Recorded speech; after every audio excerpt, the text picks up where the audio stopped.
High, আপনি সাথী? হ্যাঁ, কেন? আমি রোহন। হো, আপনি তাহলে সেই রোহন। বসুন। কিছু অর্ডার করি? না না, আমি কিছু খাবো না। তাই বললে হাই ওয়েটার। হ্যাঁ স্যার বলুন। কি খাবেন বলুন? আপনার যেটা ইচ্ছা। আচ্ছা ঠিক আছে, দুটো কোল্ড কফি নিয়ে এসো। Okay sir. আপনার কেমন মেয়ে পছন্দ জানতে পারি? কেমন মেয়ে? আমাকে সকালবেলা উঠে চা করে দেবে, যখন অফিসে যাব তখন টিফিন তৈরি করে দেবে, আর যখন বাড়ি ফিরে আইব তখন পাঠিয়ে দেবে। এমন কোনো ইচ্ছা আমার নেই।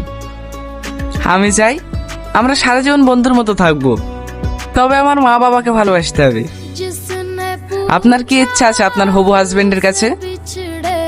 সত্যি কথা বলতে বিয়ে করার কোনো ইচ্ছেই আমার নেই। শুধু আব্বু মোর মুখের দিকে তাকিয়ে আপনার সাথে দেখা করতে আসলাম। আরে কথা বলতে বলতে তো কপের কথা ভুলেই গেছি।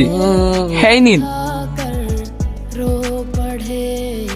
প্রথম দেখা, প্রথম চাওয়া। ওগো, তোমার ছেলেকে তো দেখা করতে পাঠালাম। মেয়েটার সাথে ঠিকঠাক ভাবে কথা বলবে তো?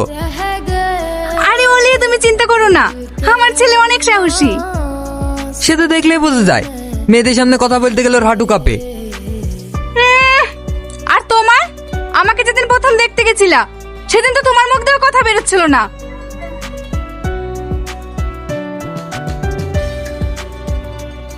এই তো রোহন চলে এসছে।